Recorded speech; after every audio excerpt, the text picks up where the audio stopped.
Should I have a little lip gloss? Maybe I need a little lip gloss. Hold on, we're gonna be back.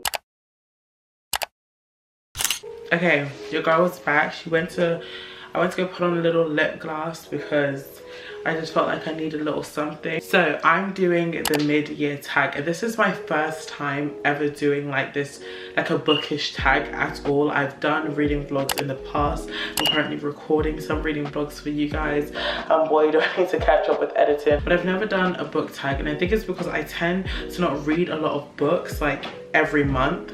Like, because I typically read 3 books every month, 5 if it's a good month. So I've read 19 books so far this year, and I think the reason why I've read less is because of A-levels and exams and all of that fun jazz.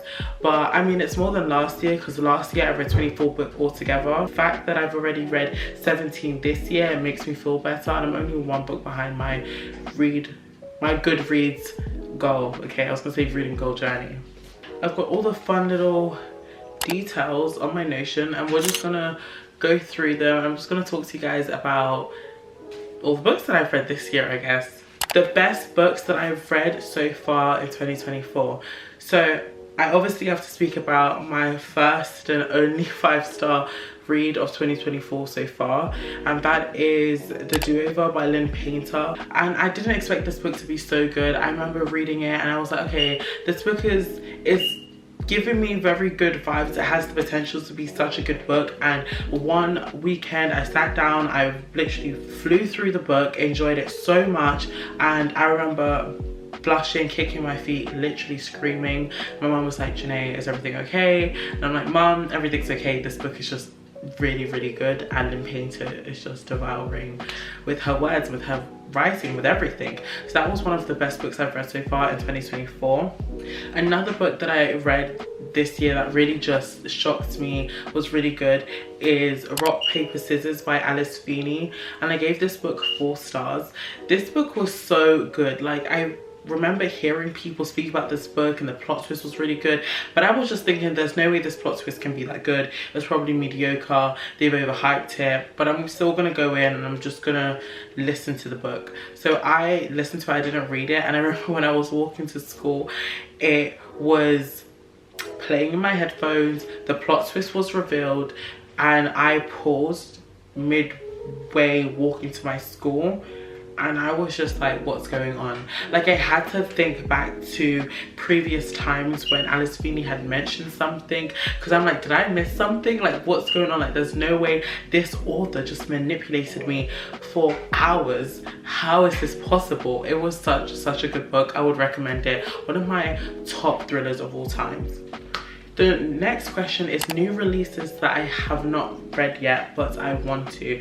So this would be Wild Love, I believe it's called, by Elsie Silver. I have not read any books by Elsie Silver, but I've heard such good things about her writing, about the romance, about the characters, about the way how she just narrates the story. So I definitely want to check out this book by her, and plus the cover is pink, so I love it so much. I think it's like the beginning of one of her series, and I think it's interconnected with another series that she's written, so I definitely do want to check it out. I want to be part of the journey as, you know, more books are being released in the series. I'm like, yeah, I've read that book already, so I'm very excited to check that out. The next one is The Rule Book by Sarah Adams. Again, I have not read any books by Sarah Adams, but I've seen so many people speak about The Rule Book, and I feel like it's just such a fun concept, and it would be such a good book for summer. Like, I'm very much so into romances right now, which I don't know, because for a second I was like, I don't really want to read any romances. I was mainly doing thrillers, a bit of fantasy, but now all I want to read is romance books, which is great because I am definitely a romance girly at heart. So that was so fun, and the cover is so cute, and I've just heard so many good things about Sarah Adams, about her light fluffy romance books. I'm just like, I want to read it. I've heard so many people talk about it, so when I go book shopping next, I'm definitely going to be on the lookout for a Sarah Adams book, and also for Wild Love by Elsie Silver.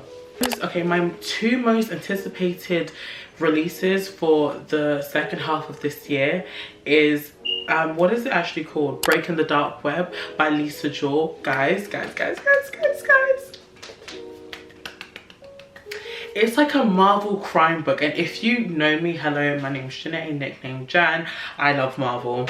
Yes, I love Marvel. I have thought about Marvel a lot. I love Marvel. Am I like, I watch every single series that comes out on Disney Plus type of fan, or I will go and read the comics that were made how many years ago type of fan? No. But am I like, I will watch a movie and I understand how each character is connected and I understand the Spider-Verse or the multiverse? Yes. Am I like, I can watch this movie with my 10-year-old brother and literally sit down and watch Spider-Man and be hooked and be so excited and cry? Yes, I am. I'm that type of, like, I love Marvel so much. And when I saw that this was like Marvel related, I said, Lisa Jewell, you've done it again.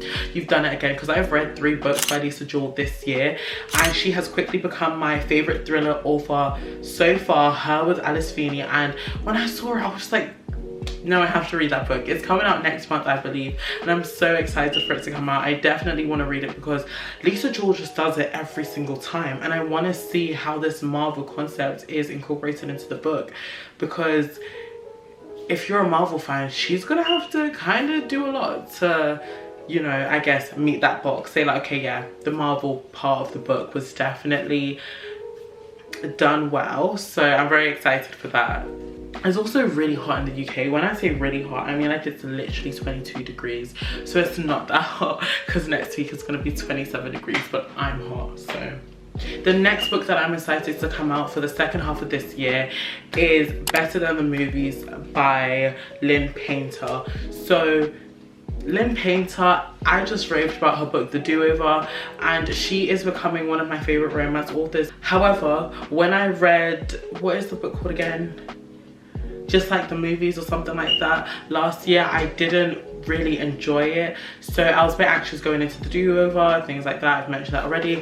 However, I am kind of hoping that when I read Better Than the Movies, because there has been some type of character development in the first book, I will enjoy it more. And I connected really well to Wes, the male love interest, so I'm kind of hoping that I'm going to enjoy this book more, because I think this book is told from his perspective or something like that. So I'm very, very excited for that. Biggest disappointment. Okay, biggest disappointment. Sigh. Okay, the biggest disappointment. I know the book that I'm going to speak about, and I am upset with it being a disappointment, I'm not gonna lie. I haven't yet finished the book, but when I saw this, I was thinking, what book have I read so far that's kind of disappointed me? The book that came to mind was Powerless by Lauren Roberts. Moment of silence, okay, moment of silence for all of y'all that love that book. I'm just gonna be quiet really quickly. You guys can rage at me, okay? I'm just gonna wait. Okay, so the reason why that book was disappointing for me is because I haven't finished it. It's a soft DNF, but I'm going to include it because I am almost 70% through the book, and it's like I'm going to listen to it, but I'm not going to force myself to listen to it. Not really, but I maybe will listen to it. I want to finish it so that I can say I finished it, and I'm kind of hoping it gets better. But the reason why it's been disappointing so far is because I enjoyed like the first half of the book, and I don't know, maybe it's because I took a break from reading it, but I didn't even take a massive break. It was more like a couple of days. But the reason why I'm disappointed is because I don't feel that connection with the characters. And yes, the banter and yes, the romance seems good, but the connection with the characters, or like me feeling connected to the characters, isn't there. I don't feel it, so it's hard for me to really rate this book highly and rave about it like everyone else when I don't feel connected to the characters. But I will say that the concept and the idea of it was really fun, and I do enjoy how easy it is to understand what's going on. With that being said, I'm not going to go too much into it because I am recording a video where Powerless is part of that, and I will go in more depth into why I am slightly disappointed with it. Biggest surprise. So my biggest surprise this year, I feel like I've spoken about Lynn Painter so much and I apologize, but she is honestly my biggest surprise because number one, I didn't expect to like The Do-Over. I was like, you know what, I really didn't like Just Like the Movies. However, I'm still gonna go into this book without any like negative opinions on her writing and just see where it takes me, and let's just have a good time, because that's what reading is supposed to do. Is just supposed to have a good time. And then I was thoroughly surprised, and I was like, okay, Then Painter, what's going on? Because you're kind of eating right now. And then I recently read Mr. Wrong Number, and that is like her adult romance book, and it does include spice. I'm gonna give that like a 3 on the spice level. And I was like, okay, this book not only does it include spice, and I'm not a spice person, but you know, maybe like I was kind of scared that the do-over was just a fluke, and I just so happened to like that one book of hers. I gave Mr. Wrong Number 4 stars. 4 stars. So that's just made Lynn Painter become one of my favorite authors, or she is becoming one of my favorite authors, or an author where I see they've released something, I'm like, yeah, I'm gonna go buy that book, yeah, I'm gonna go purchase it, yeah, I'm gonna go read it, because I've just really enjoyed her writing. And I'm like, okay, maybe the Better Than the Movies was the fluke, okay, maybe that was the book that I didn't like, and maybe it was just right book, wrong time, like maybe it was just me. But the next 2 books that I've read of hers were really good, and I really enjoyed it. So that was my biggest surprise of this year, just Lynn Painter as a whole. Also, can we just speak about her name? Her name, Lynn Painter, and I love how she spells it as well. It's just, I really like her name. Favorite new author, I've spoken about this, but my top 3 would have to be Lisa Jules, Lynn Painter, and Alice Feeney. Even though I've only read one Alice Feeney book, I would say out of all the books that I've read this year, those 3 would have to, or those 3 authors would have to be my like, okay, I see something of theirs, I recognize their work, I definitely want to check it out. I haven't read that many romance books this year so far, so I can't really speak about the crushes, the male crushes, the fictional boyfriends I've had this year so far, but I will not speak about it for long. However, I will say the 2 boys from The Do-Over and also Mr. Wrong Number. The Do-Over because I just loved how he was just so ready to just, I don't want to like spoil it, but just the things he does and their banter and the way he was just like, yeah, sure, let's do it. Like, that's what I'm gonna say, but I really enjoyed it. And then Mr. Wrong Number because he was, I'm trying to think without spoiling it. He is a mature person and he was able to recognize his wrongs. That's what I'm gonna say. Okay, a book that made me happy. Okay, a book that made me happy is Saint Anything, mainly because of the ending, because this book was, I feel like it was longer than it needed to be. However, I was going through a book slump when I read this book, so I think it took me like 2 months to finish listening to this book. So it was kind of just nice to be able to listen to the book and literally take like a 2-week break and then start listening to it again and not be confused about where I was in the book. But the ending really made me smile because of the way how the conflict was resolved in the book. And I would recommend that book if you want a book that's more like character driven and less so plot driven, and where romance is a subplot of the book. It is definitely a subplot. And I would also have to say Weather Girl made me smile because, again, the resolution, how the conflict was resolved, and I've become aware that family in books really are important to me, and I think it makes me rate the book more highly if there's like a family issue and the author's resolved it, or if there's like found family in the book, and both of these books speak about family issues, so I think there's something in common there. Therapy today? Therapy? But like, no, because when I'm like, yeah, family issues, yeah, girl, therapy is okay. I just asked my brother to go and get the most beautiful book I bought this year. I don't buy a lot of books. He's coming. Thank you. The next question is the most beautiful book you have bought this year so far, and this is the book because I don't know what it is about this book, but it just makes me smile. I don't know if it's the color, if it's the like drawings of them, like the interior design. I don't know if it's like his little tattoo, like I don't know if you can even see it, the little tattoo that he has.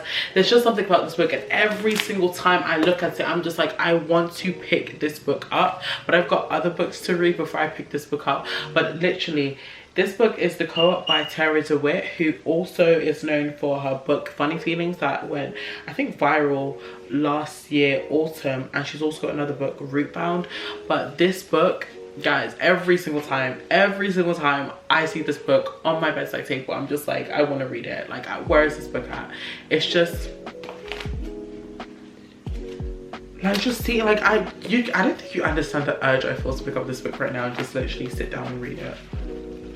Oh, the smell of a new book is so good. I sounded a little addicted to the book, or to books, but yeah, that is my most beautiful book that I've bought this year. Finally, the last question. Okay, well, not finally, because I enjoy talking to you guys. However, the last question is, what books do I want to read by the end of this year?